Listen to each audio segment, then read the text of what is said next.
Atualidades Pampa. Oferecimento Água Mineral Itati. Olá, muito boa noite. Estamos aqui nesta quinta-feira com Atualidades Pampa, quinta-feira, dia 9 de janeiro de 2020. Já estamos completando uma semana, mais de uma semana até, né? Deste novo ano. E para não dizer que não se falou sobre este assunto, hoje, numa votação bem diferente, né? Foi eleito, já foi empossado o novo prefeito de Caxias do Sul. Só para lembrar, o ex-prefeito Daniel Guerra já vinha em embates desde que assumiu, né? E teve o seu impeachment decretado no final deste ano de 2019. E rapidamente, por 19 pontos a 3, a Câmara de Vereadores de Caxias do Sul elegeu Flávio Cassina, do PTB, como novo prefeito da cidade. Esta eleição foi uma eleição indireta, aconteceu na manhã desta quinta-feira, deste dia 9, no Teatro Breno Parente, na Casa de Cultura Percy Vargas de Abreu e Lima. Vale frisar que foi uma chapa única e não aconteceu nas dependências da Câmara Municipal de Vereadores, porque estão sem luz algumas horas, alguns dias, enfim. Então, Caxias do Sul tem um novo prefeito, que é Flávio Cassina, do PTB. Os outros assuntos que passarão por esta bancada, Vitorino? Imprensa ocidental e governo canadense levantam polêmica sobre o avião ucraniano que caiu no Irã. Sargento da FAB, preso em Sevilha, vira réu por tráfico internacional. Heloísa de Carvalho, filha de Olavo de Carvalho, lança um livro e fala sobre o abandono intelectual. Eu vou explicar o que é isso depois. E as profissões em alta em 2020. E parece que finalmente a novela Brexit vai chegar ao seu fim. Conselho Federal de Medicina muda regras e reduz para 18 anos a idade mínima para cirurgia de transição de gênero. E quem achou que tinha assistido o último capítulo, lê do engano. A novela DPVAT continua e eu vou falar sobre isso. Não, virou uma novela, né?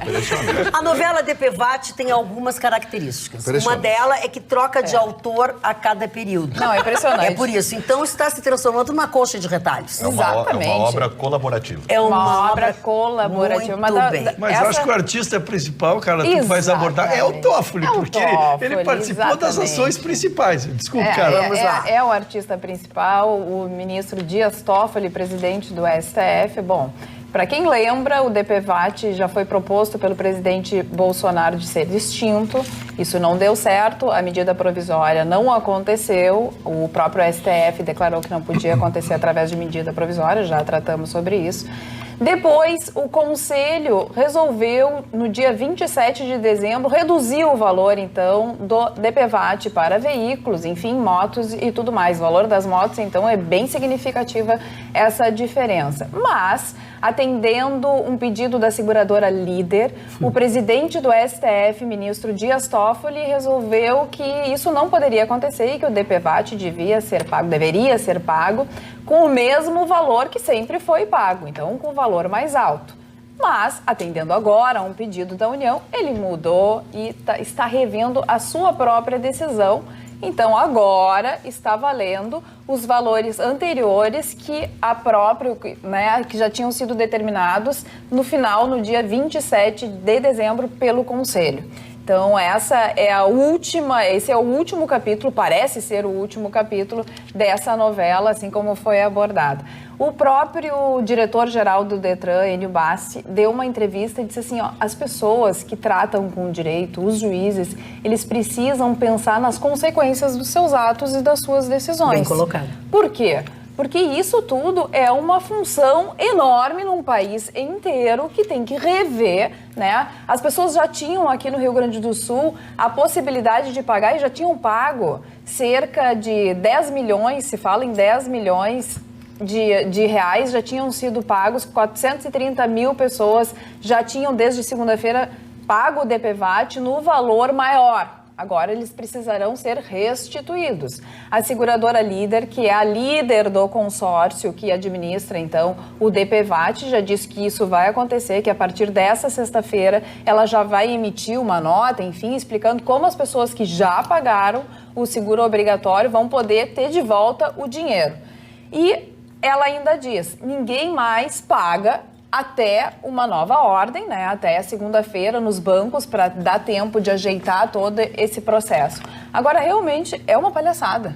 Mais insegurança jurídica do que tem no nosso país é impossível. Então, Carla, assim... eu queria abordar tecnicamente, colaborar com a tua matéria, porque há um problema técnico tão evidente, porque eu respeito decisões jurídicas, né? Lógico, até por isso. Às vezes delas discordo, mas ela tem uma insensatez, né? Porque como é que funciona? Tu entra com o juiz, quando ele recebe um pedido de liminar, como foi o caso, ele só ouve um dos lados. Então ele ouviu a líder, entrou com pedido de liminar e concedeu a liminar.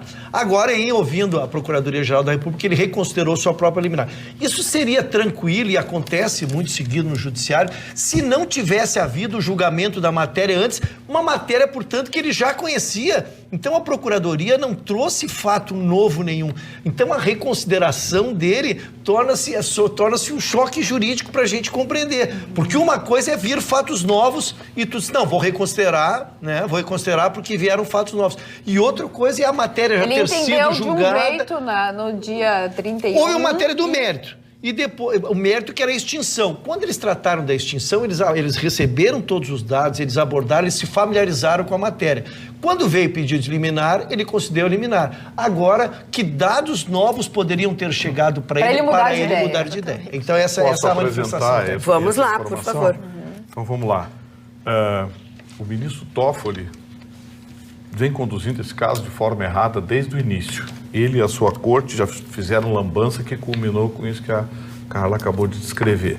O que a Procuradoria Federal apresentou? A Procuradoria Federal apresentou o relatório. O relatório diz que a seguradora líder tem só de DPVAT em depósitos quase 9 bilhões de reais. Vou repetir, não é despesa, não é planilha contábil, é disponível, investido 9 bilhões de reais. E o governo disse, olha, isso aqui é um absurdo. Porque eles apresentaram um pedido em sede de liminar com um caráter de coitadismo. Ah, nós vamos quebrar. Imagina se Bradesco vai quebrar, Itaú vai quebrar, essas seguradoras nanicas que são penduradas, que tem algumas ali que vivem só do DPVAT. Essa gente vai quebrar? Claro que não vai quebrar. Mas o governo apresentou, olha aqui, 8 bilhões 970 milhões de reais. O governo federal apresentou, olha aqui, ó, eles estão quebrando, olha só. Quem é que tem 9 bilhões disponível na conta? Do tipo, vou amanhã ir lá e saco se eu quiser. Toffoli, surpreendentemente, tomado de bom senso, para aí, tem alguma coisa errada. E aí determinou que voltasse ao valor original. Na verdade, essa história do DPVAT vem com erro desde sempre. Mas eu quero dar mais um dado, Magda, para não me alongar muito. Esse DPVAT acabou revelando uma gigantesca vigarice também no Brasil. Quer ver uma coisa? Você faz seguro do seu carro. Sim. 2, 3 mil reais. Quero seguro de danos pessoais. 50 mil para acidente, 50 mil para morte, coitado. Aí vem mais lá. 180, 300, 250, dependendo do seguro. 250 a 300 reais. Os valores do DPVAT, que são iguais, vão custar agora 5,21. 6,21, desculpe. 5,21. Não tenho número na cabeça. Eu não sei. É muito tanto número que eu já não sei. É muito número. Não sei mais. Quer que eu veja? Os mesmos valores... Alô, Suzep, eu estou falando com você. Superintendência de Seguros Privados, que fiscaliza as seguradoras aqui no Brasil. Então eu estou falando com vocês, da Suzep. Mais um órgão público que eu estou querendo saber para que serve. O mesmo seguro, pelos mesmos valores do DPVAT, quando anexados a um seguro de automóvel, custam mais de 200 reais, em média, estou dando a média. Média, para 30 mil de indenização não sei o quê, 50 mil de indenização não sei o quê, 70 mil de indenização não sei o quê. Os mesmos valores, o mesmo seguro, com praticamente as mesmas cláusulas, que é seguro de responsabilidade civil automotiva. Por que o DPVAT, que se custando 16, fez eles acumularem 9 bilhões, por que os das seguradoras privadas e individualizados custam 150 e 200 reais? Você não tem... Ninguém fiscaliza? Ninguém olha o cidadão? Ah, mas a seguradora o quê? A seguradora o quê? Qual é a diferença? São as mesmas seguradoras. Se eu entrar numa dessas seguradoras que fazem parte do pool e pedir, eu quero um seguro aqui, 50 mil danos pessoais, 50 mil morte, 30 mil hospitalar, blá, blá, blá. Eu entro lá e peço um seguro desse, é 200, 250, 300 reais. O DPVAT, a 16 reais, fez eles acumularem 9 bilhões de reais em caixa. Eu gostaria, por favor, de uma nota da SUSEP encaminhada a esse programa para explicar o porquê está de braços cruzados há anos com essa vigarice, porque isso aqui é vigarice. Vitorino, só fiquei com uma dúvida aí para contribuir com a tua matéria. Eu acho um absurdo o valor dos seguros, é praticamente impagável, mas enfim...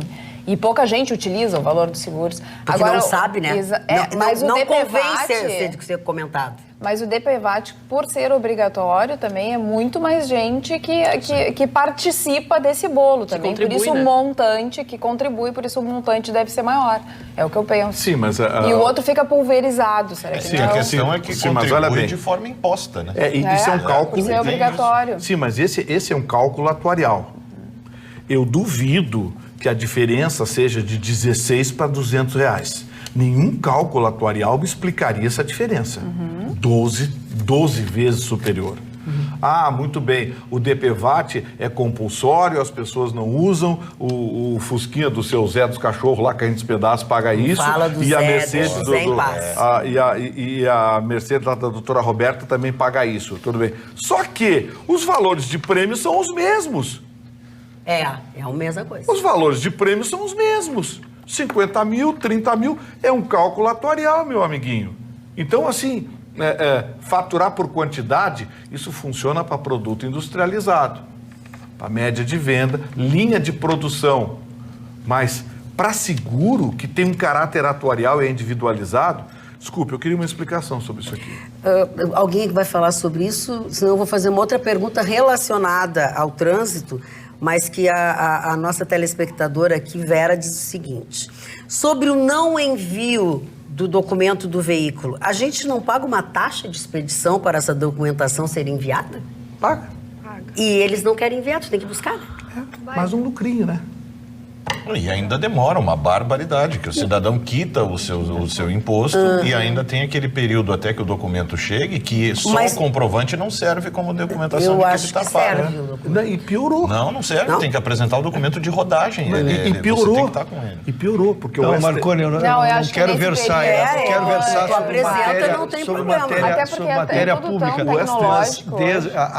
Agora por sistema está interligado, agora a consulta. Tu pode sim, não tem problema.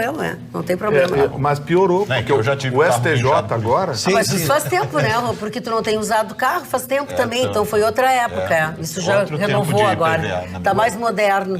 O STJ... essa mania de pagar IPVA é legal. Eu queria essa mania. Tá antecipado, depois fica todo atrapalhado. Paga antecipado, não chega lá. Não, só a dona Magda... Que bom que o Chicão não está. Dá graça a Deus, Dona Magda, só para que não transite julgados, porque dá uma ideia que nós vivemos numa terra de ninguém. Há um órgão fiscalizador. Sim. O que nós temos que cobrar é desse órgão fiscalizador, a SUSEP. Há um cálculo, esse cálculo atuarial que o Vitorino cobra, com certeza injusto. Alguém tem que fazê-lo e alguém tem que cobrá-lo. As instituições são públicas, o dinheiro é público, né? Mas só para esclarecer, há um órgão, sim, oficial que trata disso e que tem a obrigação de fiscalizar isso, que chama-se SUSEP. Muito bem. Boa noite, Magda, diz o Jorge. O Jorge Ademar Kowalski, de Gravataí. Se esse STF é parte do judiciário, não precisa existir. Essa é a opinião das pessoas, assim, na sua média, Alguém mais quer falar sobre isso? Eu queria saber onde está o Chicão. O Chicão Tofani, ele fez uma consulta aos astros, porque ele queria tomar um banho de piscina hoje. Mas não temos a escada ainda. Eu não sei qual é o mistão. Ele já tá sem escada? Ele continua sem escada. Aí alguém, muito entendido nessa parte aquática, disse que ele deve pegar... deve pegar uma cadeirinha dessas de praia, assim, né? Botar dentro da piscina... que aquilo dá pezinho pra ele. Eu acho que ele tá dentro da piscina. Esperar que afunde também. Não, mas a cadeirinha não vai afundar. A de plástico não vai afundar? Vai flutuar. E ver como o mar é fofoqueiro. Então eu quero dizer o seguinte, eu acho, porque eu encontrei o Chicão pela última vez hoje, quer dizer, pela última vez, né, às vezes no dia de hoje, nesta quinta-feira, encontrei com o Chicão Tofani ao redor das 14 horas e 30 minutos, no centro da cidade, especificamente na Galeria do Rosário. E ele saía de lá, e eu me despedi dele e tal, eu sabia que ele não vinha, que ele viria mais tarde e tal. E aí lá eu soube que com quem ele almoçou, que é o nosso amigo Lau, ele estava com esse problema, ele queria ir para casa para ir para a piscina. E aí como é que ele ia fazer para sair? Aí o Lau, que entende tudo de piscina, tudo de água, tudo de escada, disse: leva aquela cadeirinha de praia para dentro da piscina, sobe nela, sabe, tipo pezinho, dá pezinho. Eu acho que não deu certo. Não tem ninguém pra filmar. Eu disse quando ele um problema domiciliar, inofensivo como esse, e o Marne Barcelos dizendo que ele foi revisar as próteses mamárias. Eu acho um absurdo que você Marne Barcelos? O Marne disse pra mim... Pode ser que eu esteja equivocado, Ele sobrou pra mim aqui que ele foi revisar as próteses mamárias. Quando ele te disse isso? Não, as dos glúteos... Dos glúteos foi o ano passado, guria. Glúteos foi o ano passado. Já acomodou. Já acomodou. Dona Magda, eu só não queria perder o ponto que vamos... Não sei se a senhora vai... Desculpa, eu fiz brincadeira. Eu só queria falar sobre o DPVAT. Casualmente, essa matéria que me é muito cara, né? Quando as pessoas, às vezes, querem terminar com o judiciário, como eu digo, é uma matéria que me é cara. No Estadão, eu não sei se ontem ou hoje, há um texto muito bem redigido, muito bem escrito, onde ele analisa essas mazelas do judiciário, especialmente do STF, e a perda moral que o judiciário está tendo através das decisões, mas ele entra no tema, dona Magda, ele entra no tema que não se quer falar mais, é como vai se mudar os critérios para as escolhas dos ministros. O problema é que as pessoas querem mudar, mas quando passam a ser elas ter o direito de elas não têm mais interesse. Elas não têm mais interesse e não se fala nisso. Então ele aborda o tema ali com muita propriedade. Sugiro, estou dando o jornal Estado de São Paulo, a matéria ela versa sobre um concurso público com prova de títulos, com experiência, com 20, 30 anos, para que quem chegue ali sejam as sumidades jurídicas, pessoas que dedicaram uma vida ao judiciário, né? Ainda assim se submeteriam, Roberto, a uma prova, porque nós temos várias pessoas que teriam esses predicados, e aí nós teremos certeza. Outra cláusula que ele bota e sugere ali, que tenha tempo, para que nós não tenhamos essas pessoas que se eternizam, criam uma dinastia dentro do judiciário, então que seria um período máximo de 10 anos para tu ser ministro, e daí tu sai, dá vaga para outro.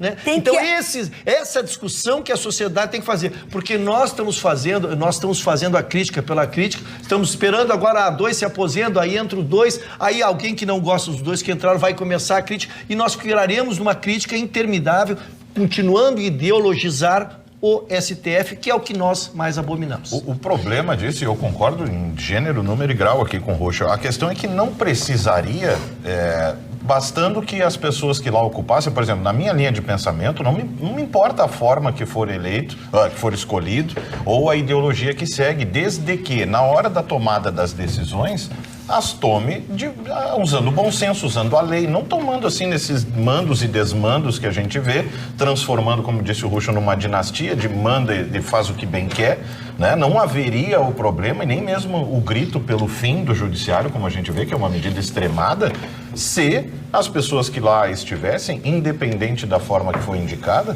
atuassem, né, de forma coerente, como bons profissionais. Que é o que se espera. O problema é que... Só antes de passar, Vitor, eu sei que a matéria tinha cara, eu só quero reforçar o que tu está dizendo. Como é que é um juiz? O juiz, ele faz um concurso para juiz, ele é mandado lá, olha, senhores, lá onde o Rio Grande do Sul pode terminar. Tem que começar a carreira. Difícil, ele passa num concurso de 200, 300 por vaga, e onde os 300 candidatos já eram pessoas qualificadas. Aí ele passa, ele é mandado lá para uma entrância, e ele vai vindo, vai trabalhando, vai progredindo, vai chegando próximo da capital. Lá pela Santos ele vira, então, desembargador, né? Por quê? Porque ele trabalhou 20, 25 anos, ele chega aqui... Ele trilhou um caminho. Ele trilhou um caminho. Aí, depois de chegar aqui desembargador, ele poderá chegar à presidência do tribunal, à vice-presidência, mas é uma carreira de competência, de trabalho. O STF pode chegar lá, alguém, respeitosamente eu não vou citar nomes, mas pode chegar o Ayrton Ruschel, né? Se eu for amigo do rei... Eles olham, o Ayrton Ruschel está convocado. E o Senado vai dar o aval. O Senado vai dar, porque tudo é trabalhado politicamente. E eu viro ministro do STF, onde, respeitosamente, me faltam luzes para ser ministro do STF. É verdade. Sim. É disso que nós estamos trabalhando. Então, quando tu criar um pré-requisito sólido, de exigência, de concurso, de títulos, de uma vida dedicada, aí mesmo que tu discordes, eu discordo, mas o cara também está 40 anos. Mas para isso, entre essas coisas, essas mudanças, os presidentes têm que parar de indicar. Isso. Ninguém mais indica. As pessoas que vão por mérito, por passarem por um exame, sei lá o quê. Vamos dar nome aos bois, o culpado disso é o Senado. Tem 3 projetos lá para mudar a forma de indicação dos ministros do STF. E tá todo mundo embaixo da mesa lá, se borrando de medo, porque meia dúzia lá tá enrolada. Agora, já que estão falando de judiciário, deixa eu contar mais uma legalzinha. Vocês viram que entrou hoje no Conselho Nacional de Justiça, Tribunal de Justiça de Sergipe? 1 milhãozinho para cada um dos desembargadores em dezembro. A guisa de? Sim, atrasados, penduricalhos e lembrando... Só eu não tenho, nós não temos nada atrasado, nem penduricalho. A única coisa que eu tenho atrasado é boleto. Eu também, que tá difícil. Eu tenho minhas filhas. Penduricalho tem o estado de Sergipe, desculpe os sergipanos, desculpe, mas é um estado economicamente insignificante para o Brasil.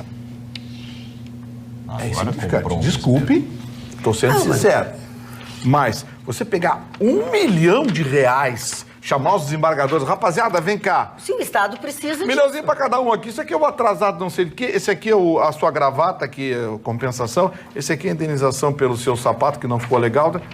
Para aí! O Conselho Nacional de Justiça recebeu a denúncia hoje e vai avaliar. Sabe o que vai acontecer? Nada. Responde, Marconi. Nada. Sabe quanto vales? Como diria aquele que personagem? Como é que o Marconi sabia a resposta? Porque eu amo o Estado Democrático de Direito. Eu acho... É só o que ele diz. Coisa bem boa é poder confiar nas instituições. É um mantra. É um mantra. Marli Barcelos. Olha aí. A tarde foi boa, amigo. Tá cansado? Isso é suspiro de amor. Eu lembrei do ministro Weintraub. Impressionante. Impressionante o ministro Weintraub. O ministro sentou-lhe o pau na educação do Rio Grande do Sul. Repete o que vocês falaram junto. O ministro Weintraub. Sentou o pau? Na educação. Na educação. Muito bem. Disse que era impressionante, só que ele escreveu com C, o impressionante. Impressionante com C, gente. Impressionante com C. Ministro da Educação. Câmbio. Mandou no Twitter. Mas não é o primeiro, né? Não. Quando o Vélez Rodrigues, o ex-ministro, aquele que não falava português porque ele era colombiano, talvez por isso falasse espanhol e tal, não cometia essas gafes, esses erros. Alguém avisou para ele e rapidamente ele tirou esse comentário. Mas não é isso que eu queria falar. Mas eu queria falar sobre isso. Vamos falar sobre isso. Eu queria dizer, Marli Barcelos, que como você disse, não é o primeiro e o que é pior, não será o último. Agora, realmente, o ministro eu chamaria o estagiário e demitiria. Não eu também. Culpa de estagiário. A língua portuguesa. Bom, depois do Kafka e do Kafta, da Kafta, que a gente come lá, aquela coisa toda. E também é uma roupa, Kafta. Ele tem um compilado de erros. Não, aí é o Kafta. É Kafta. Deve ter faltado a aula. Bom, Olavo de Carvalho, o guru da presidência da República, um dos homens mais inteligentes desse país, escreve maravilhosamente bem.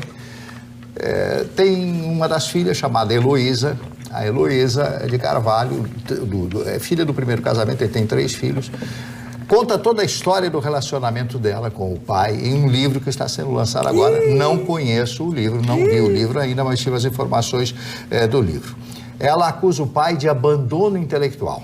Ou seja, ela conseguiu frequentar a escola Vitorino com 14 anos de idade, quando ela foi viver com a vovó materna. Mas que barbaridade, não, porque não dava bola, ela não tinha como. E o outro irmão fez só o primeiro ano do grupo escolar, que não teve oportunidade de estudar. Você não entendeu que ele não botou os filhos na escola? Não, ele abandonou na bola, eles não tinham dinheiro, era ação de despejo toda semana.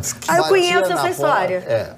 Então, eu não sabia que o Olavo de Carvalho também tinha feito isso. O Olavo de Carvalho, ela diz o seguinte, olha, meu pai é o seguinte, meu pai é muito inteligente, muito culto, sempre comprou os livros mais caros. Não tinha comida em casa, mas ele tinha os livros mais caros e frequentava os melhores restaurantes da cidade que nós morávamos. E fumava os melhores charutos. E sim, os charutos e tal. Então ela faz uma série de críticas ao pai, mas sempre deixando o pai, meu pai é muito inteligente, é muito culto, é um autodidata, é isso, pimba é nele. Ele sempre ripa na chulipa no Olavo de Carvalho. Indiscutivelmente, o Olavo de Carvalho, eu tenho as minhas restrições contra o que ele escreve, mas ele é um homem com uma profunda inteligência. Isso é óbvio, né? E cultura.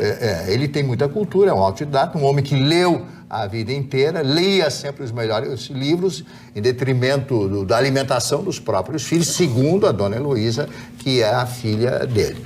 Será que esse livro, eu pergunto a vocês aqui da bancada, esse livro fará algum sucesso da filha do Olavo de Carvalho, falando a respeito do abandono intelectual, ou será mais um livro que ficará à disposição nas livrarias do Brasil, num país onde não se tem o costume da leitura? É impressionante, as pessoas não leem, poucas pessoas leem. E a pior coisa do mundo é você entrar numa casa, uma casa bonita, maravilhosa, né? Onde é que está a biblioteca? Se tem biblioteca, aí você encontra 2 livrinhos lá, 3 livrinhos lá, uma comédiazinha ou alguma coisa. A biblioteca é a sala mais importante de uma casa. Esta é a minha opinião. Podem me xingar. A dona Heloísa é do Carvalho, filha do Olavo? A senhora está vendo, Ana? Estou não apenas vendo, como estou ouvindo. Ela não é a filha do Olavo de Carvalho? Mas é que o senhor... Sabe o que acontece, seu Mário? O senhor dá ganja, entendeu? O que é ganja? Ganja dá assunto. Deixa ele falar e aí ele vai... A unha vai, ó, crescendo, crescendo, crescendo. Deixa eu ver só. Tu é o culpado. Eu sou culpado. Ele fala tudo. Pô, aí não tu dá. É o responsável por tudo isso. Agora, se o cara abandona intelectual... Não, isso aí é forte. Não. E o outro irmão fez o primeiro ano, só o primeiro ano do grupo escolar, e o outro irmão parece que estudou há 2 ou 3 anos. Deles? Mas ele tem um ranço jurídico com a ex-mulher, é uma confusão danada. A questão familiar para o Olavo de Carvalho é uma bronca. Impressionante, né? Parte dele ter ido também para os Estados Unidos foi até para se afastar um pouco dessa... Ou seja, é fujão. Eu não sei exatamente qual mas que tem um pouco da motivação, não sei exatamente se foi em fuga, entre aspas, mas eu sei que também faz parte. E ele, por ser autodidata, não acredita nas instituições, né? Tanto que elas são as mais questionadas dentro dos seus posicionamentos e falar que não é necessário. Para que curso universitário? Ele não acredita nas universidades. É por isso que agora a gente entende, né? Para quê? Agora a gente entende. Para ele não precisa nem de primário, nem de jardim de infância. A gente coloca que muitas crianças, às vezes, passam por isso porque elas não têm, né, a consciência do que é necessário para fazer uma matrícula e ir até as escolas. Tanto que nós tivemos recentemente aqui em Porto Alegre a abertura de algumas instituições para fila de vagas e os pais passaram 48 horas, 24 horas nas filas tentando uma vaga para os seus filhos. Então imagina uma criança, né, ter essa noção da documentação que precisa levar. E você nem entende. Quando você começa a conviver com outras, às vezes isso até leva à exclusão social desse indivíduo. Porque a gente coloca que parte da educação, parte de ir na escola também compõe a socialização do ser humano. É lá que você aprende a dividir, você aprende a lidar com crianças, né, que estão na mesma idade, com os mesmos aprendizados. Você, às vezes, é incentivado, às vezes é reprimido por alguma atitude até agressiva que você tenha. Você vê o colega não fazendo isso, você acredita, então não é legal bater no coleguinha se a professora repreende. Então, faz parte do crescimento, do desenvolvimento do caráter e dos valores da pessoa. É verdade, é verdade. Vamos ao nosso WhatsApp? Assim que eu achar o WhatsApp, vai me... facebook.com/... Vamos ao Facebook, então. Qual é o Facebook? facebook.com/atualidadespampa, lá no nosso endereço. O Fernando disse que quanto ao avião que caiu no Irã, suspeita-se de ter sido abatido por um míssil, já está adiantando, né? Um assunto aqui no Atualidades. O Rodrigo diz que é o lado muquirana do Olavo. O Márcio diz, eu quero ler este livro, que o Marne acabou de se referir. A Arlete, olá, bancada linda. Estou assistindo vocês pelo Face em Bombinhas, Santa Catarina. Inveja. Ela é fã número 1, ela é de Canoas, viciada no Atualidades Pampa. Então, é claro, está ligada na internet, no Facebook, aqui no nosso Atualidades ao vivo. Boa noite, como sempre, um belo programa. Quanto à língua portuguesa, tem muitos intelectuais que estão barrigudos de tanto comer os R's e os S's, diz o Derli, nosso telespectador. Aí ele diz também, o Carmo Luciano diz que concorda com o Marne Barcelos. Quem não lê sabe tanto quanto aquele que não sabe ler. Carmo Luciano de Porto Alegre. E aqui, Magda, a Clélia diz o seguinte: gente, não é brincadeira isso de não ter escada na piscina. Ano retrasado, durante uma limpeza na minha, retiraram a escada. E num dia como hoje, eu estava fazendo um almoço num calorão. Já estava de maiô colocado e tudo, e me atirei na piscina para me refrescar. Coitada. Enfim, não conseguia sair. Meus vizinhos na praia, forno ligado. E a sorte é que meu filho e a minha nora chegaram mais cedo pro almoço. Acabou que fraturei uma costela nas tentativas de sair. Nossa. Fiquei preocupada com o Chicão. Chicão tá bem. Chicão não tá dentro da piscina. Não, pode estar sim. Sério? Não sei se tá, mas ele pode estar. Ele ia pra... Não, gente, que ele ia pra piscina, ia. E é que a escada não estava lá. Que ele perguntou como é que ia fazer. A escada estava lá. Mas não foram fixar a escada. Então não adianta. O que é pior do que não ter escada? É ter uma escada e não poder usá-la? Então eu não sei se ele não está na piscina. Depois a gente vai ter que ir para casa do Chico. Que eu queria dizer.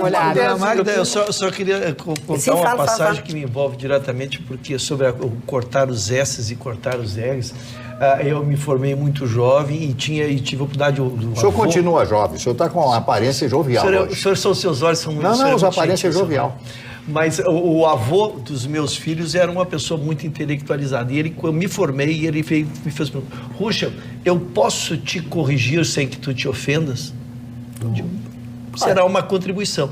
E ele passou muitos anos me corrigindo, e lógico, informalmente, como uma pedagogia. Como uma pedagogia para mim, que passaria a vida falando em público. Foi uma bela contribuição. Então, a gente pode, em casa, dona Magda, criar este hábito entre nós de nos corrigirmos. Mas sim. Claro. É uma contribuição. Porque hoje todo mundo se ofende, né? Tu fala uma palavra errada, se a pessoa já te olha, parece que quer. Então, isso eu entendi como uma contribuição que me ajuda até os dias de hoje. Mas eu acho que para tudo, tanto o português quanto informações erradas, nós temos obrigação de pelo menos tentar passar para a pessoa que cometeu alguma patada. Se levar uma patada, tentei, né? E a gente vive num período a gente coloca, né, dentro dessa evolução moderna de trazer aplicativos, mouse, internet, tudo isso agrega muitos vocábulos dentro da língua portuguesa e a gente, mas é inglês, é português, como é que se pronuncia? Então as pessoas às vezes se acham no direito de criar novas palavras e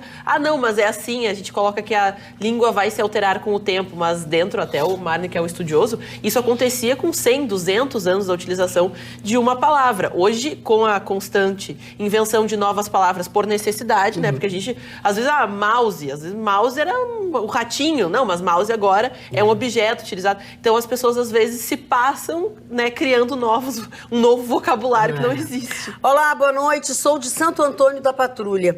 Vim visitar meus pais. Casualmente, eles estão vendo esse programa. Minha mãe fez milhares de elogios. Tô lascada.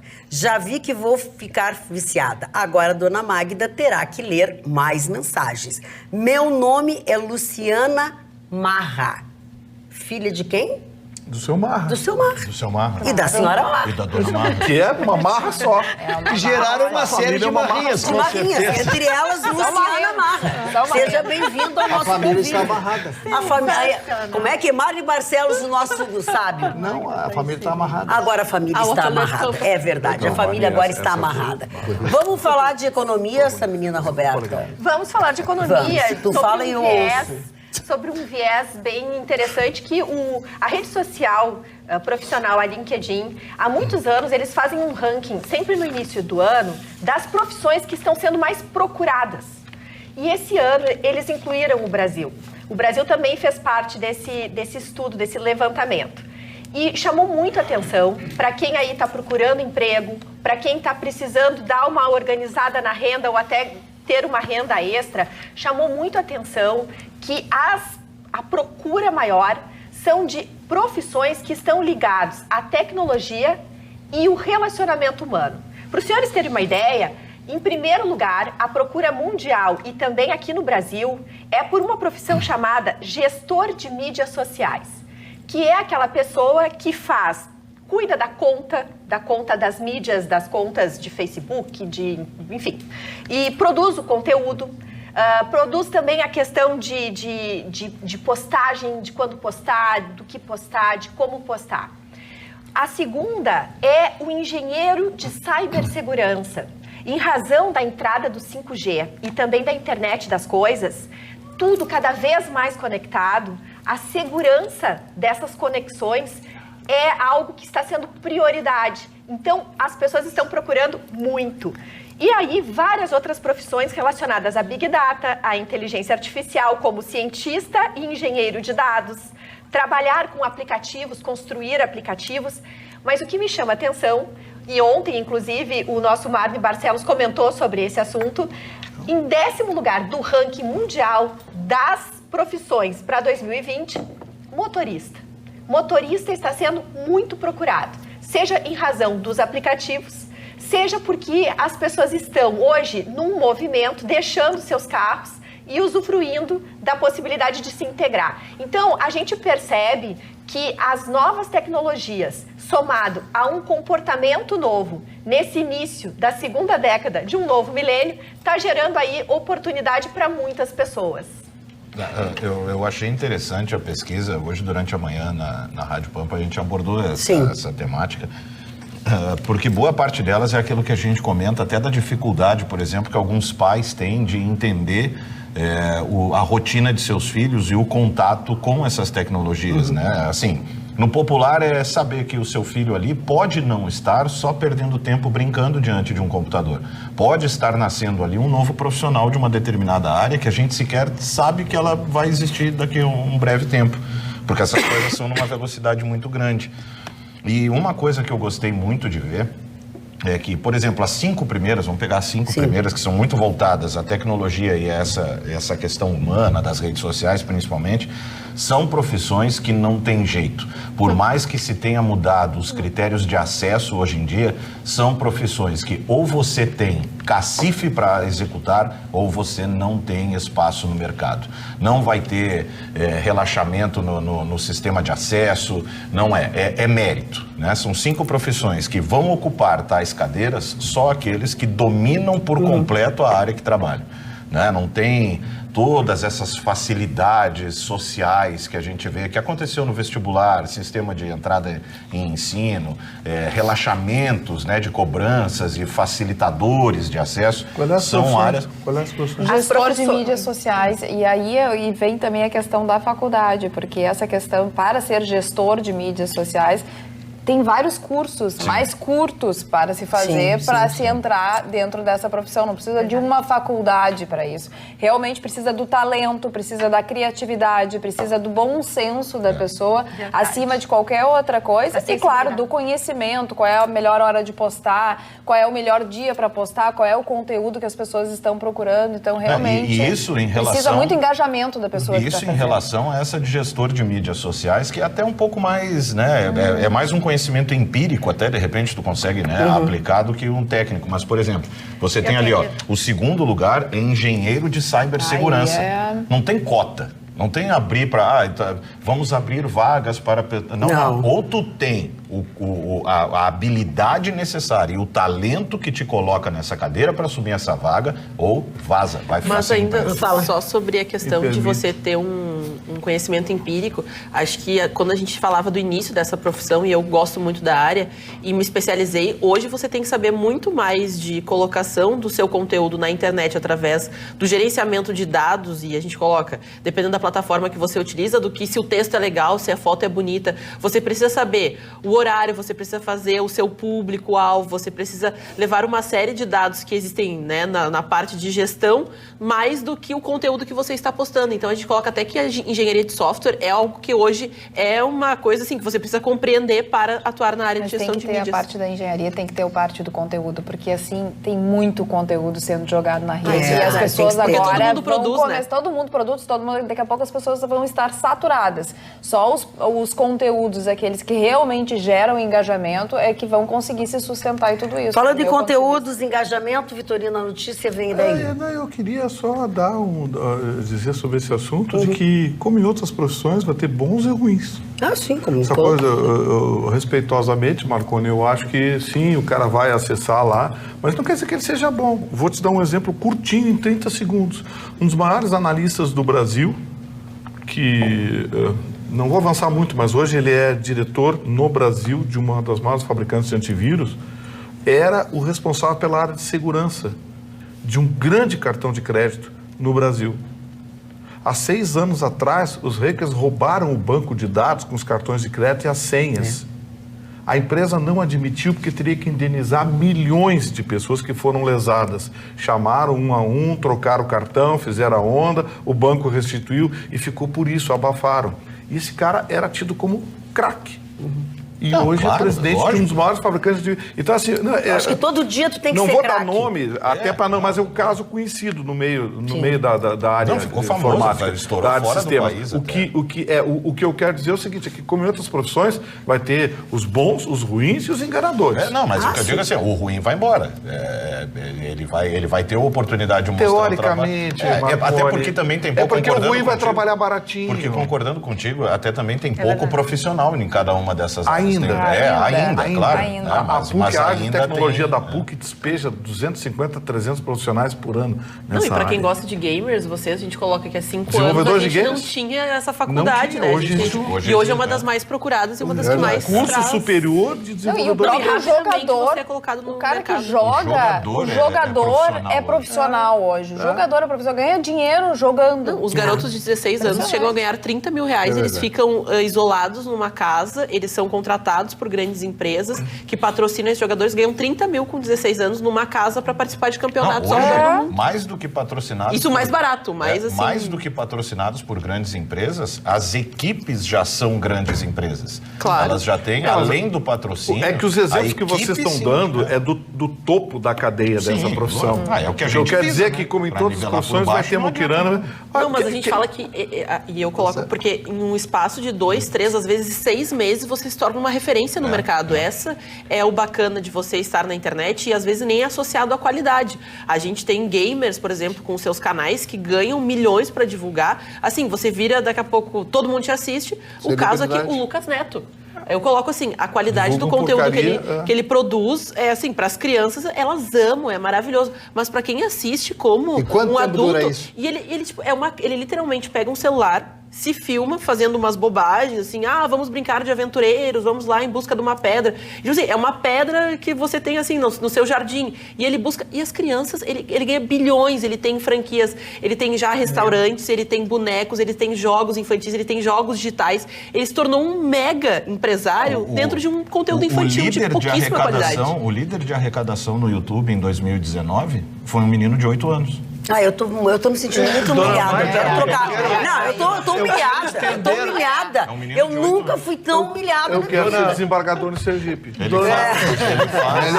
Ele faz os unboxing, aqueles de brinquedos com os pais. A gente brinca, mas é uma humilhação pra gente. Eu quero estender essa nossa discussão também, porque não são só as profissões que estão se fazendo a sua reengenharia.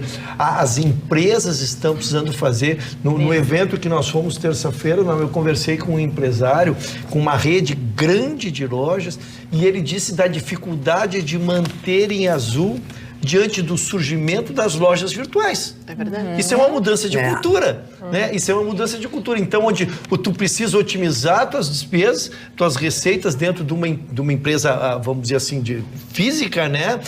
Cuja venda hoje pela internet é zero, o custo é zero. Eu só pego esses profissionais competentes que vocês estão mencionando aqui, crio a loja virtual e só entrego o produto, enquanto lá a loja tem que mostrar o produto, tem que pagar a luz, tem que pagar o ar-condicionado, funcionar, tem que fazer a folha de pagamento toda, tem que fazer o produto ser atrativo. Então, esta mudança de cultura está fazendo muito difícil. Já é o segundo grande grupo com quem eu converso que se confessa no vermelho e com dificuldade de operacionalizar suas próprias Falando em grupo... Essa tendência vem se acentuando nos últimos tempos. O futuro vai ser as lojas se transformarem em showroom.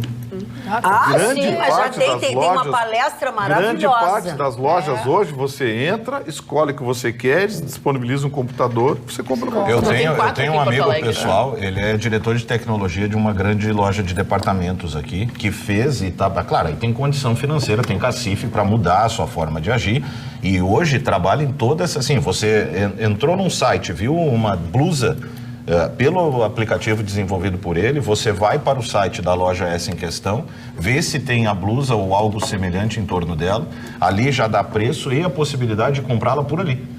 Ali, assim, numa navegação de 3 minutos, no banheiro, numa ida ao banheiro, navegou, comprou uma blusa. E vou dizer mais para você, essas lojas já estão ultrapassadas. A rede Torben, americana de supermercados, não tem mais caixa, não tem coisa nenhuma. Você pela internet cadastra seu cartão de crédito, você pega o produto, põe no carrinho, quando você passa... Ele já escaneia. Ele aparece o verde, você pode ir embora, já caiu no cartão de crédito. Como é que é o nome? Ele tem um nome já, dona Ana me socorre, já tem o nome desse código aí. Os produtos vêm, então todos eles vêm já etiquetados. Isso. E a Amazon, por exemplo, nos Estados Unidos, você se cadastra, né, como cliente, né, preferencial, e você recebe pequenos tokens, assim.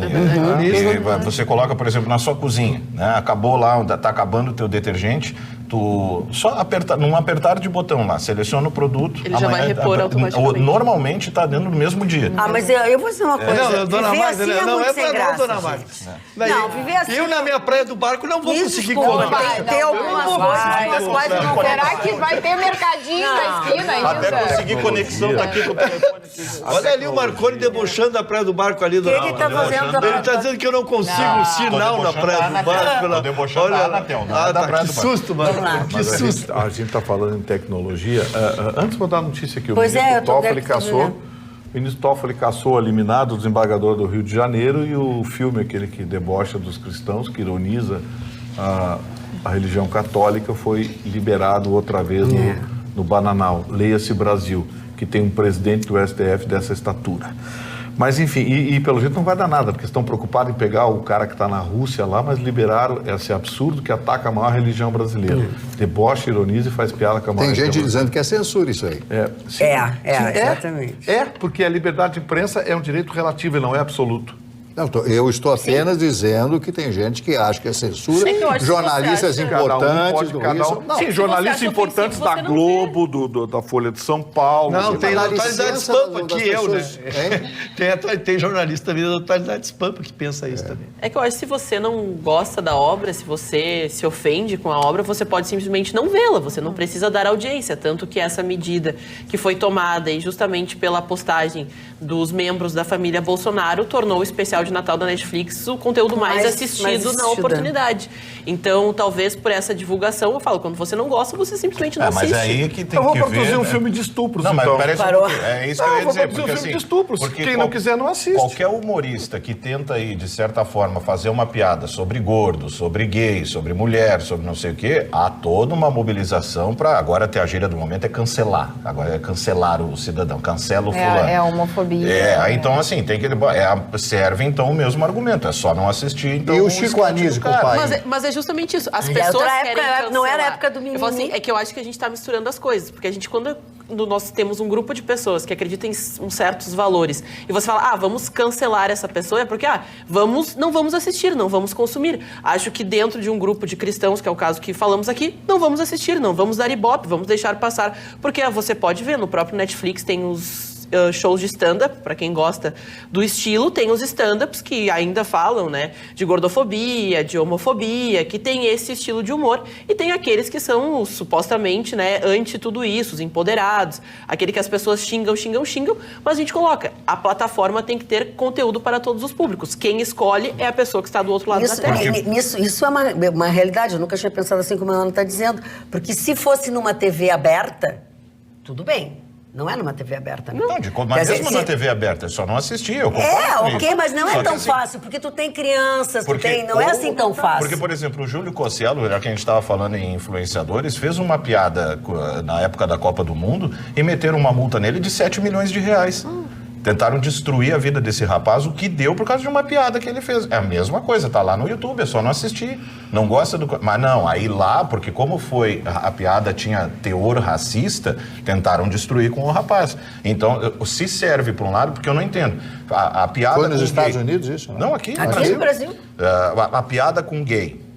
Eu até agora não entendo, porque se no especial do Porta dos Fundos não é homofobia, não é preconceituosa aquela piada, por que outros humoristas fazendo piada sobre gay É que o racismo a gente constitui, né? O crime relacionado, assim, a mas ofender. O religioso mas também que eu confesso, assim, eu não assisti todo o especial, eu confesso que eu não tenho interesse, não, aquela coisa. Eu acho achei que dentro horrível, dessa liberdade. Não sei como eu comecei a assistir, só que aquela coisa. Até que ponto a ofensa, até que ponto aquilo? Porque justamente o ponto da religião, e essa foi a defesa do Porta dos Fundos, é que a figura religiosa abraçaria todas as pessoas, abraçaria todas as causas, então se posicionaria dessa forma. Então, por que existe o preconceito se a figura for homossexual? Se ele pregava, na realidade, que todos são filhos daquela divindade. Essa foi o contra-argumento dentro da discussão. Pejorativo. É que tem um tom pejorativo. Sim. E a lei que fala sobre vilipêndio religioso fala ali sobre a prática de culto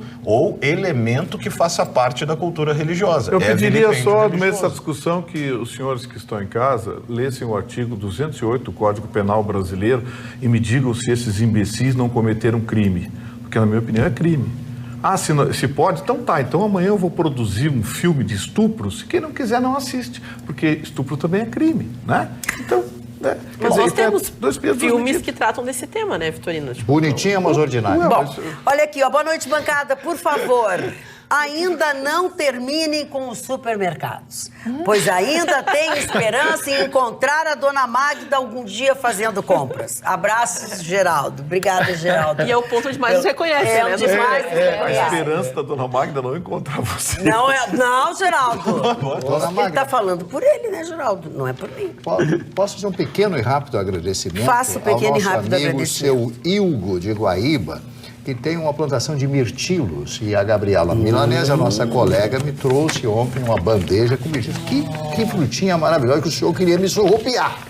O senhor queria me surrupiar. Não, senhor, o senhor queria me surrupiar. Muito obrigado ao seu Will, que ouve a Rádio Pampa. Ele é um cidadão bem informado, ouve a Rádio Pampa e assiste esse programa. Tá, então, Dona Magda, só para pegar meu mote, porque os nossos amigos, seus amigos que estão lá no complexo do Dodge Sireno, que vai começar o jogo, eles me mandaram uma foto emocionante, é muito bacana. Eles todos lá estão nos assistindo? O jogo, com a nossa televisão ao fundo lá, e me mandaram a foto. Gurizes, beijos! Manda um beijo para eles, porque a senhora é a maior ídolo que circula por lá. Beijo. Tô louca para encontrar com vocês. Olha aqui, já que tu tá fazendo agradecimentos, Mário Barcelos, eu quero entregar em mãos este livro, que é um presente do nosso amigo, do nosso telespectador assíduo. Eu não posso esquecer de nenhum, então eu preciso usar o meu recurso aqui, tá? Do senhor... Para o Mário Barcelos. Bonotto. Tá? Ele esteve hoje lá no centro, na Galeria do Rosário. Ele é um homem aposentado, tem 2 netos de 7 anos e ele é, por natureza, por querer, um artesão. E aí ele faz artesanatos como este. Não vai dar porque é muito pequenininho.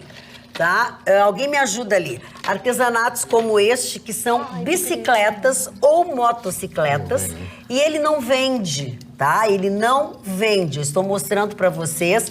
Ele mandou uma caixa cheia para todos nós aqui. Teve o cuidado, o carinho de mandar cor-de-rosinhas para Violetinha, enfim.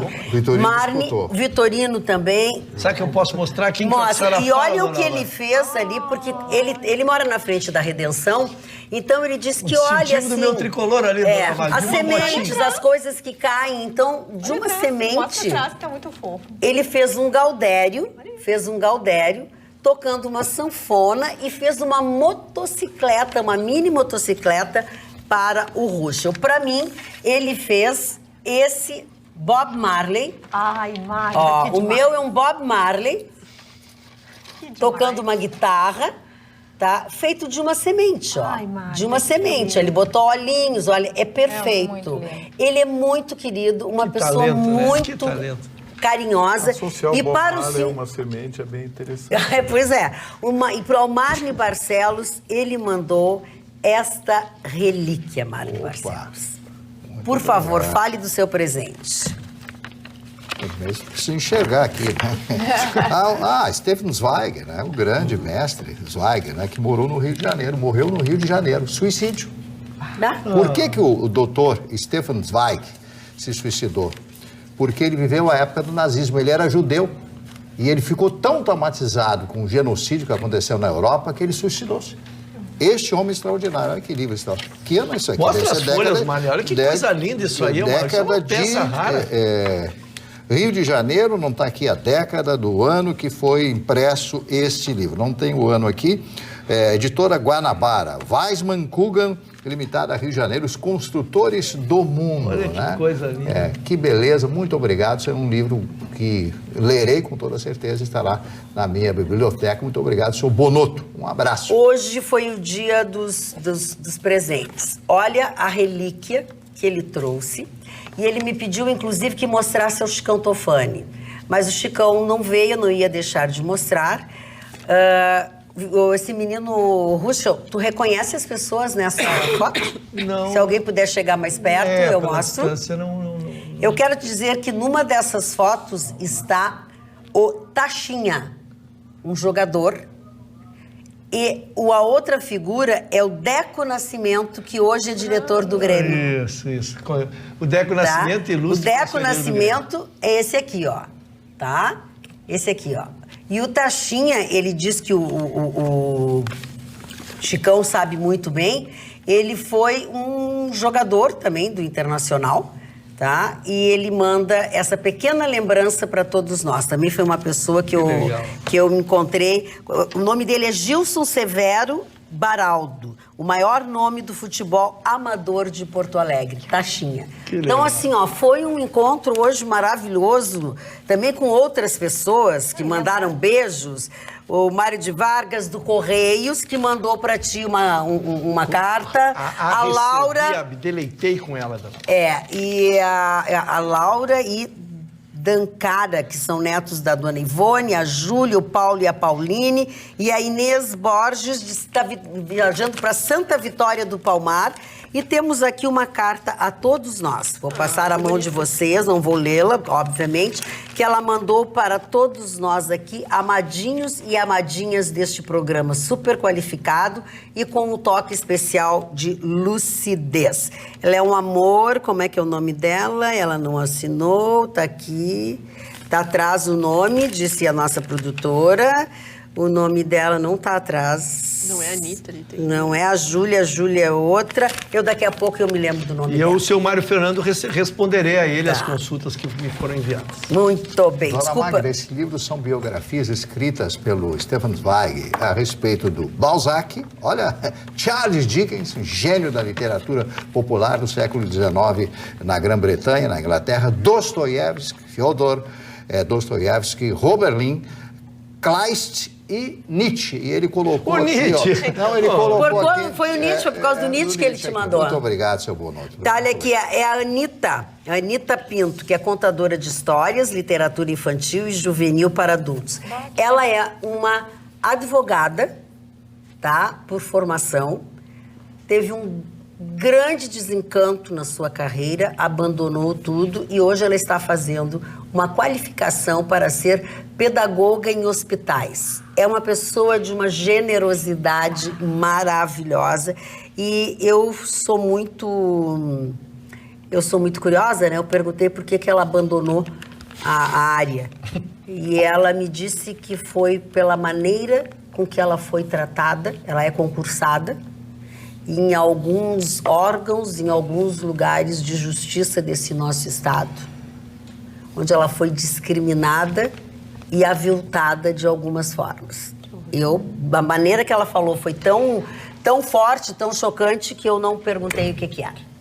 Eu nem perguntei o que era. Mas que fofo ele também, esse senhor ter lembrado da Violetinha. Não, foi. Isso aí, inclusive, tem umas cor-de-rosinha que eu acho que a Violetinha vai gostar. Vai. Doutor Ruschel, o senhor tem o seu... Tem a minha manchete para dividir. Falando em cor-de-rosa, doutor Ruschel, o senhor está muito bem com essa camisa cor-de-rosa lisa e uma gravata... Com estampas. O senhor melhorou muito ultimamente. Desde o amigo secreto. O senhor teve um percalço logo em seguida do amigo secreto. Depois o senhor entrou no trilho. Eu acho. Eu tenho me esforçado. Porque a bancada é exigente, seu Mário. A bancada é exigente. E eu sinto daqui o osso latir do seu coração. Tá, vamos, Ruschel, vamos. Então, vamos Salamarec. Vocês dois estão saindo juntos, né? Não, esse ano é o ano par e eu e o seu Mário vamos desencalhar. Está combinado, está certo. Aí sim. Está certo, agora vai. Agora vai. Mas, dona Magda, voltando... Se eu sou a namorada do Ruschel, eu fico muito brava. Como assim, dona? Exatamente. Desarmou? Não é verdade? Vai se arranjar. Mas vamos voltar para o sargento da fábrica. Vamos lá. Não, na verdade, dona Magda, a matéria é muito séria, o nosso ambiente de descontração, ele é querido, mas a matéria é muito séria. Lembram aquele avião da FAB que saiu daqui para antecipar alguns atos do Executivo e foi pego com 37 quilos de cocaína. Sim. Lá em Sevilha, na Espanha. Vamos primeiro para a parte do processo. Agora ele virou o réu. Ele virou réu aqui no Brasil através de um processo de cooperação entre os países, onde a citação é via acordo. O réu ele foi citado lá, portanto, agora tornou-se réu. Mas ele está sendo processado na Espanha, onde é pedida 8 anos de prisão para ele e mais 18 milhões de reais, já trazendo para a nossa moeda. Isso que é pedido lá. O nosso Código Penal aqui não abarca essa matéria, mas por extensão e correlação está sendo trazido também. Ele será julgado, então, pelo Código Militar, já que ele é um militar. O que é que mais chama a atenção, dona Magda? Porque nenhum episódio ele pode passar por si só sem que traga a pedagogia para o seu não mais acontecimento. O que se viu é que quando ele chegou em Sevilha, ele foi passar pelo raio-x. Raio-x, ele já se surpreendeu que se passou a mala dele no raio-x. E lá se detectou, porque ele primeiro dá um aviso, né? Ele dá um aviso. E aí ele foi perguntado se ele tinha algum material. Ele disse que ele estava levando um produto lá para a prima dele, que mora lá, de um comestível, alguma coisa assim. E não acreditaram, e quando abriram, lógico, eram 37 quilos de cocaína, separado em 37 pacotes. E ali diz que ele petrificou, não mais falou, não se pronunciou mais, entrou num estado de choque e não falou. Depois, já na audiência em Sevilha, ele veio a dizer que ele não sabia o que tinha. Essa é a linha de defesa. Então, o que fica de lição para nós, dona Maria? Que ele saiu do Brasil e sabe o que aconteceu, ele com a mala dele? Nada, ele entrou num avião e foi. Exatamente. Saiu então, a pedagogia desta condenação, que se imagina que virá, é exatamente que os nossos aeroportos aqui têm que ter controle também para o que sai daqui. Né? Não, para o que sai daqui e não interessa com quem saia, porque era com o avião do presidente. O que eu estou dizendo, o que sai daqui, não saiu daqui, tem que passar. Se saiu com uma mala, tem que passar o que não aconteceu, porque a gente pagou um vale, dona Maria, porque é um vale diplomático. Porque saiu daqui e foi pego lá, então parecia que poderia haver um conluio, participação ou tentativa. Sim, que foi o que todo mundo pensou no primeiro momento. E agora as consequências penais são muito sérias. Esse senhor, como eu disse, na Espanha estão pedindo 8 anos, aqui a pena é maior e a gente espera que isso não se repita mais para todo sempre. Resumidamente, o Brasil tem acordo de extradição com a Espanha, o Brasil deve encaminhar a Espanha a pedido de extradição, ele vai adorar ser julgado aqui no Brasil, porque seja qual for a pena, ele não fica um ano na cadeia. Pode ter certeza, anotem. Isso é uma verdade. Falando em avião, Vitorino, a tua manchete também tem a ver com avião, né? Pois é, a polêmica hoje, o primeiro-ministro do Canadá, Trudeau, afirmou de forma contundente de que o Serviço de Inteligência canadense, aliado ao Serviço de Inteligência da OTAN, tem um laudo dizendo que o avião foi derrubado por acidente por um foguete iraniano. A chancelaria americana também tocou no assunto, a CNN tocou um vídeo que, na minha opinião, é inconclusivo, porque mostra um risco de luz atingindo o avião, provoca uma explosão e aí o avião tenta retornar, mas eu confesso a vocês que fiquei com dúvida se aquilo que atingiu o avião foi um foguete ou se era um golpe de luz. A imagem não é boa, é uma imagem exclusiva da CNN, enfim. Parece que eles conseguiram mais 2 imagens que chegam à conclusão de que realmente houve um acidente. Só para encerrar, teve um telespectador que me escreveu me xingando, dizendo que eu estava chutando a história, não sei o quê, que era um absurdo, porque tinha sido uma diferença não sei quantas horas. Chutando? Eu não lembro o nome do cidadão, mas eu quero dizer o seguinte, moço, não, ele disse que eu estava chutando porque nenhum foguete iraniano derrubaria, porque uma foi tal hora, outra foi tal hora, e que ele checava, e que era chute, que ele era bem informado. Cidadão, eu não lembro nem o seu nome, mas eu gostaria que o senhor tomasse cuidado quando fizesse críticas para não usar palavras ofensivas. O senhor foi bastante ofensivo, tá? Então, assim, parece que 24 horas depois quem ficou com cara de bobo foi o senhor. Parece. Aliás, todos nós temos que cuidar muito do que dizemos aqui para não ser também ofensivo. Levar os nossos próprios conselhos a sério, né? Levar a sério os nossos próprios conselhos. É verdade. Questionar. Não. Bom, também depende, né? Tem bate e volta, mas aqui ninguém tá batendo em você, né? Vinícius Mito mandou um e-mail. Parabéns pela nova bancada. O estúdio está muito bonito no vídeo. Ainda não tinha visto. Eu digo, onde é que ele andava esse ser? Onde é que andava esse ser? Aí ele escreveu mais assim, ó. A tua debatedora morena de cabelo à la Chanel... Perdão, não sei o nome. Passei um tempo sem assistir o programa. Ufa! Além de linda, é muito afiada. Baita profissional. Não quis dizer que eles iam com afiada, né?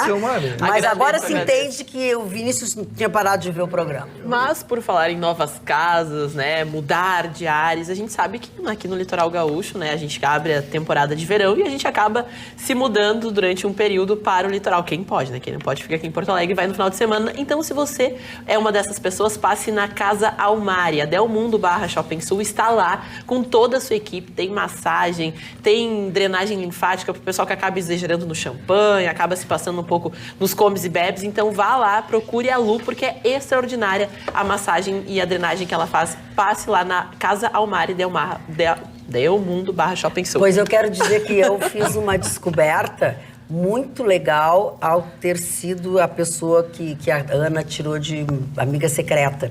A Ana me deu de presente um perfume Miss Dior. Que é isso, dona Maga? Parfum Miss Dior, que é para cabelos. Ai, eu não sabia. Eu sabia também. Quando eu fui olhar, assim, nem ela, eu que contei pra ela. Nem ela. Eles indicaram, ela deu. Porque aí que tá saindo muito, diz que é um dos produtos mais procurados. E aí quando eu olhei, era para... Que máximo, é tribom ter cabelo... E não tem nada melhor que abraçar alguém que tem um cabelo cheiroso. Portanto, eu estava querendo dizer que podem me abraçar, que eu estou cheirosa. Nada disso. Vitorino. Eu quero mandar um abraço especial a um apoiador que está começando hoje aqui comigo no nosso Atualidades Pampa. Mandar um abraço para o Mauro Calduro, para o Júlio Calduro, pai e filho, que são 2 dos maiores especialistas em armamentos do Brasil, treinadores e profissionais. E a partir de hoje, o Thunder Clube de Tiro passa a ser um dos meus apoiadores. Então, quero transmitir a eles o meu abraço, o meu agradecimento. Então, estejam sempre com a gente aqui e sejam sempre esses profissionais aplaudidos, aliás, recomendados por oficiais das Forças Armadas como alguns dos melhores treinadores ou o melhor treinador de tiro do sul do país. Mauro Calduro, grande abraço, obrigado pela parceria. Eu quero dizer o seguinte, o respeito é bom, mantém os dentes da frente e, inclusive, sua segurança. Agora o cara está sendo patrocinado por um clube de tiro, né? Cuidado. Cuidado com o que vocês escrevem. Cuidado. Não escolho para não invente de brigar com ele. Tá? Eu só queria dizer que o telespectador, o fato de ficar muito tempo sem assistir o programa, não autorizava dar pedrada da dona Ana, que tá nova na Eu fiquei muito... Ele só quis identificar, assim. Não, mas peraí, morena, com cabelo Chanel... Doutor Ruxo, se o senhor quer desencalhar... Um por vez. Doutor Ruxo, se o senhor quer desencalhar, não empaque o desencalhamento dos outros. Isso! que grosseria. Estamos todos no mesmo, na mesma praia encalhadas. A gente está todo mundo na mesma praia encalhado, entendeu? Eu zelando pela dona... Praticamente umas orcas. Todas as orcas encalhadas. Orca, tudo encalhada na beira da praia. Navios. Orca, baleia assassina. Pronto, amanhã vem a Associação dos Defensores dos Defensores da Orca. Uma nota... Meu Deus. Dando a bancada, eu acho que só a dona Carla. Eu acho que só não, Marconi?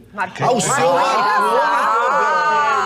Me perdoe a primeira dama. Me perdoe a primeira dama. Não, eu quero dizer que não. Presta atenção. Não, pra mim pode arranjar. Pra ti é que não pode. Mas é que ele assume, ele coloca que ama a mulher, tudo nas redes sociais. Por gentileza. Então vamos ao segundo... Bandeira preta. O mar tá perigoso. Não entre no mar. O Dr. Ruschel acabou de cometer uma coisa sem noção. Uma insanidade. A dona Andréa Ritt é desse tamanho. Faz 2 Ruschel de altura e de largura. E brava. Meteu mal agora. E brava. Eu vou passar a bronca pra ele. Não, tu não tem nada a ver com isso. Não tem nada a ver com isso. Mas vamos à tua manchete, então. Quer a minha? Não, com todo respeito, diz o senhor Manuel Azevedo, nosso telespectador, não sou cristão. Não vou assistir a tal palhaçada do Porta dos Fundos. Mas por que eles não fazem gracinhas com o Islã? Ou com o Maomé? Como fizeram os engraçadinhos do Charlie Hebdo há tempos atrás.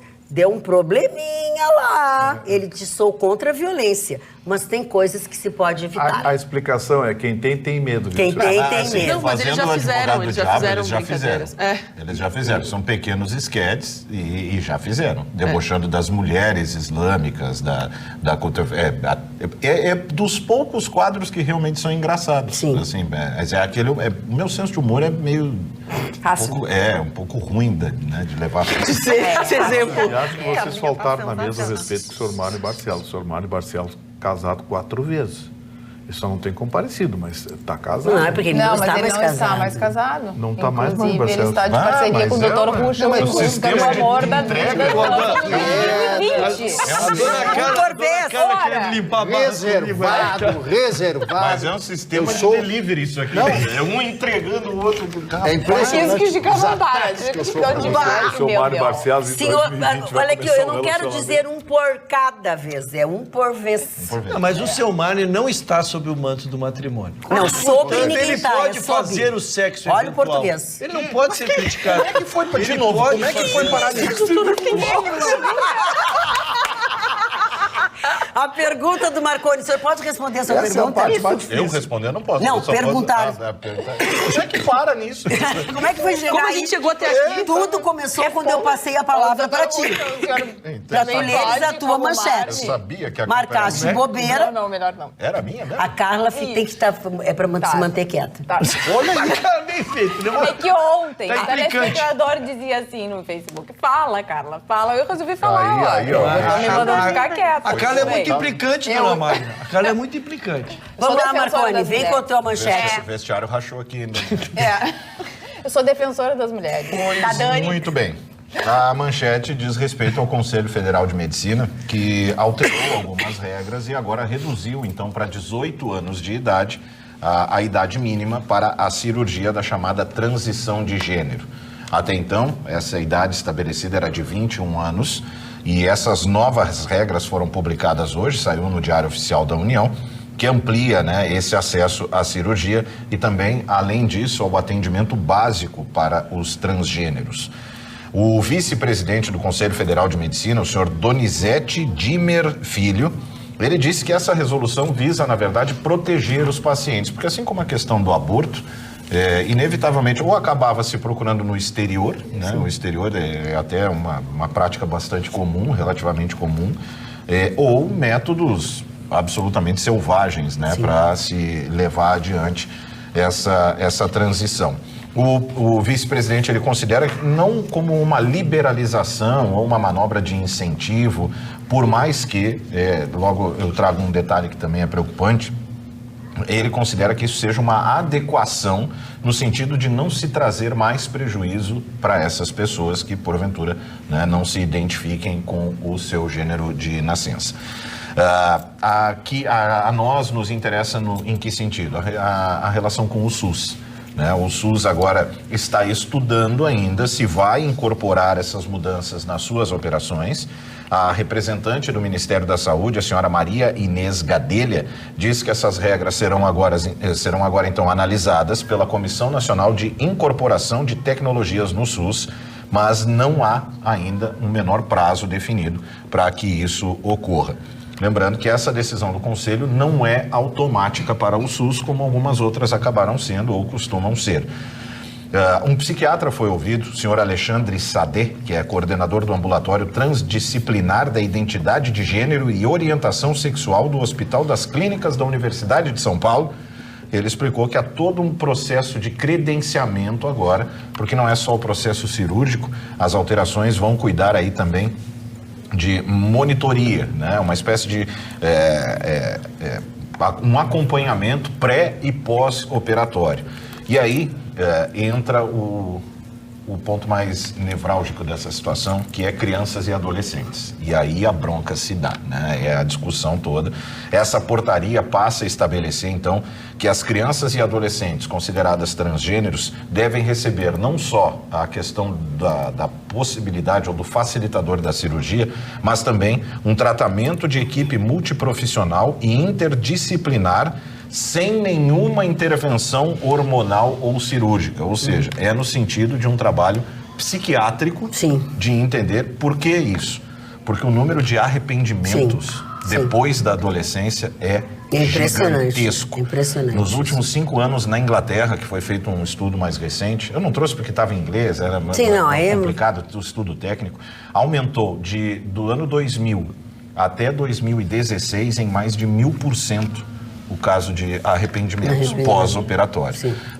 Aí tem aqui outros detalhes, né, sobre os critérios, mas eu fiz questão de trazer 2 detalhes, 2 pontos rapidinhos. Né? A primeira cirurgia, a gente pensa que é novidade aqui, né? Mas essa primeira cirurgia aqui no Brasil foi feita em 1971 pelo cirurgião Roberto Farina, que olha só o curioso, ele chegou a ser condenado por isso. Ele foi condenado e ele também fez a primeira cirurgia em um homem transexual no Brasil. E o paciente foi um escritor e psicólogo, o senhor João Neri, que é autor do livro Viagem Solitária, Memórias de um Transsexual 30 anos depois. 2 psicanalistas que são autores do livro Transsexualidade, O Corpo entre o Sujeito e a Ciência, o senhor Marco Antônio Coutinho e a senhora Natália Pereira Travassos, eles ressaltam esse número crescente de casos de destransição, que é um processo violento, muito invasivo, pior do que fazer. E pior, ele ressalta essa frase, né? Torna-se impossível porque as operações de transição são irreversíveis. É isso que as pessoas têm que pensar, né? Mari Barcelos, não estou fazendo nenhuma associação com o assunto, isso aqui é a tua hora de falar. Graça. Não. Honestamente, eu num primeiro momento fiquei chocado. Não, mas eu vi, vocês me olharam quando eu disse Mari Barcelos. Tá sempre chocado. Grosseria, graça nesse lado da bancada. Rachou.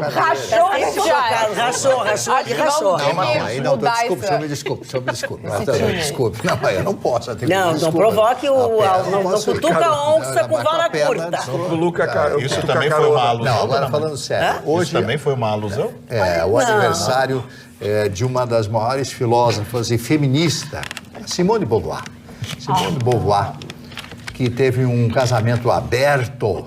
Imagina aquela época com Jean Paul Sartre. O que é um casamento aberto, seu nome? Ai, meu Deus do céu. Bom, ele dá uma resposta à altura. Eu só falei baixinho, mas eu não ela disse bem baixinho pra mim. Só pra Magda. Não posso falar, minha mãe tá piada.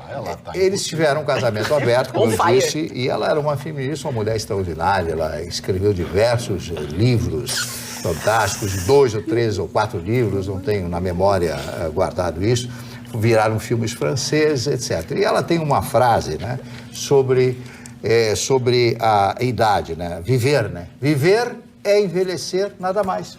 E é tão simples a frase, né? Maravilhosa, só podia vir de uma mulher do nível da Simone de Beauvoir.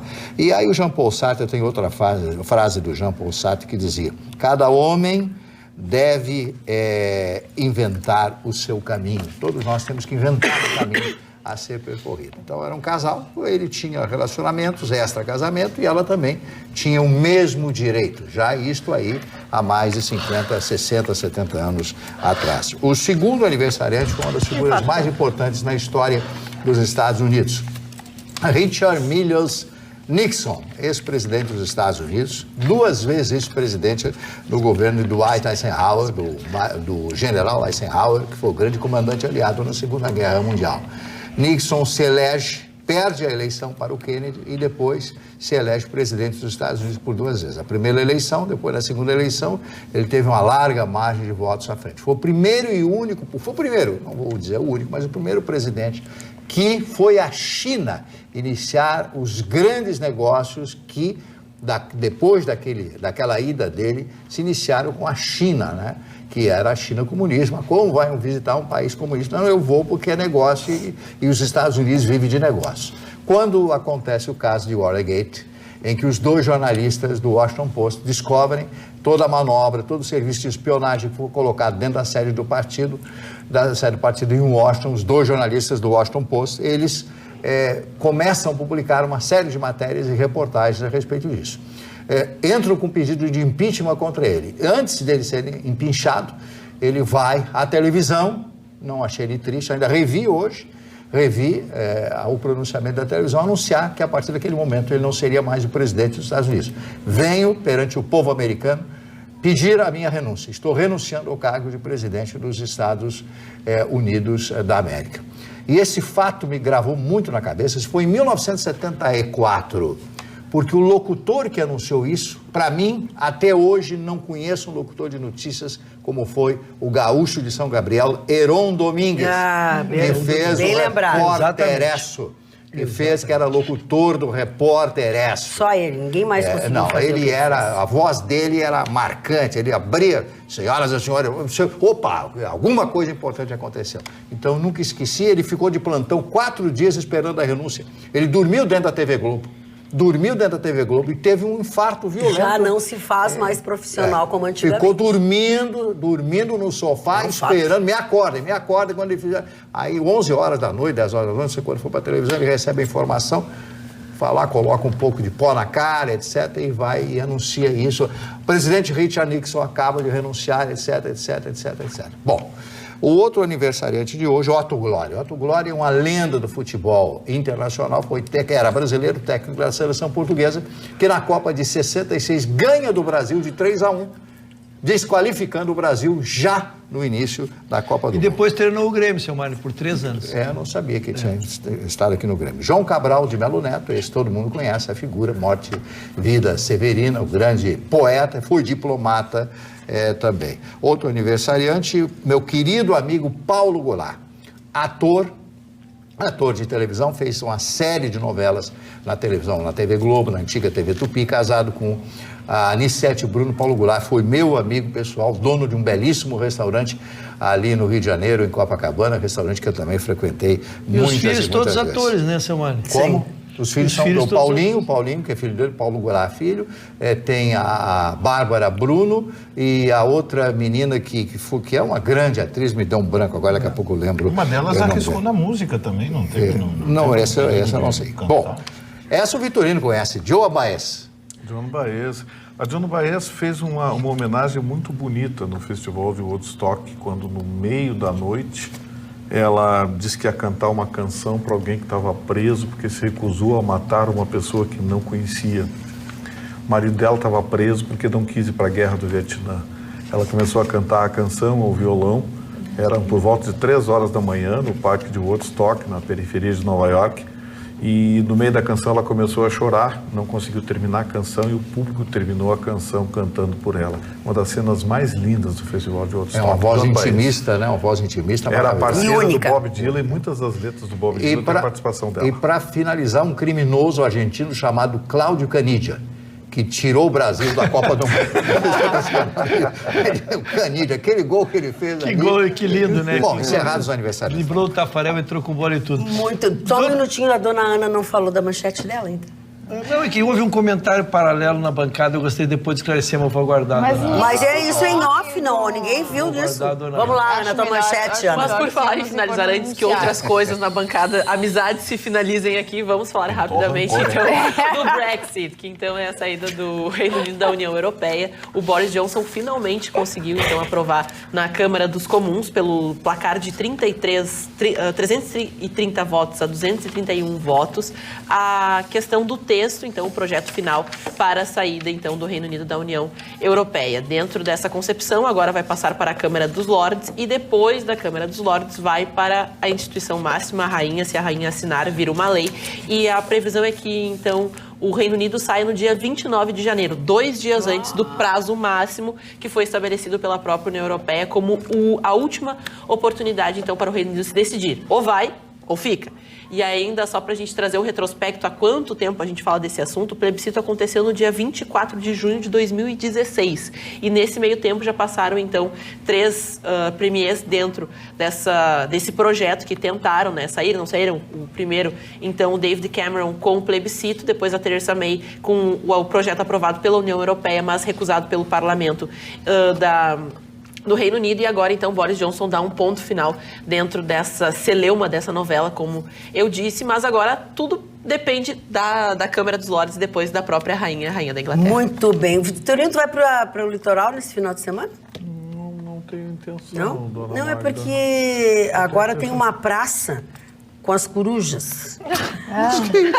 Vou apresentar lá para minhas periquitas. A praça não tem nome. Hoje a preservação da fauna é compartilhada por moradores de uma área do bairro Zona Nova. Essa praça não tem nome, podia ser Praça das Corujas. É o que diz a dona Marlene, que semanalmente repõe a água dos potes sobre as árvores, em torno da Avenida César Bittencourt. Então, 3 aves foram avistadas nesta quinta-feira, mas, segundo a moradora, o número é ao menos 3 vezes maior. Ela vive em frente à morada das corujas, local também repleto de pássaros das matas. Tu acha que tu podia levar tuas caturritas? Mas eu estava pensando em apresentar. Tu pode ser pai nessa história. Não, e o pior... Pai, avô, não sei. Eu estou imaginando o que deve dar o cruzamento de uma periquita com a coruja. Quem sabe tu faz o teste? Leva para o litoral. Deve dar uma ave inteligente, né? Mais ou menos, não sei. Doutor Rocha, nós estamos assim nos aproximando do final, o senhor precisa de muito tempo? Não, é que eu temo que a minha moral tenha sido abalada e eu fiquei preocupado. Olha, eu teria uma resposta na ponta da língua, mas é muito mal criada a minha resposta, vou ficar quieta. Pois não. Fale então, doutor Rocha, o que o senhor quer? Então silenciarei. Aquecerei as suas informações. Silenciarei. Exatamente. Como eu não me diz respeito, eu não estou nem prestando atenção. O Bruce Willis vem amanhã? O Bruce Willis vem amanhã, sim. Deve que ele é o próprio, né? Parou. Pesado, ultrapassado, gordo. Mas que Mas de graça. Mas o que aconteceu? Magda Só tá muito ocupa lindo espaço. esse teu pingente de É? uma gota. Eu quero te dizer que eu ganhei esses presentes de aniversário de uma mulher de extremo bom gosto, muito querida, maravilhosa, que chama Yara Bermudes. Todas as coisas mais bonitas que eu tenho foi ela que me deu de extremo bom gosto. Lindo, eu também achei. Muito bem. Lindérrima. Que seja a noite que você vai ter a partir de agora, que você sonhe com tudo que você quer de melhor. Se tiver pesadelo, acorda, porque não vale a pena. Você vai ficar estressado, vai acordar cansado amanhã porque não dormiu bem. Amanhã a gente volta. Amanhã não, né? Nesta sexta-feira, logo depois do Jornal da Pampa, nós estaremos de novo com você. Até lá.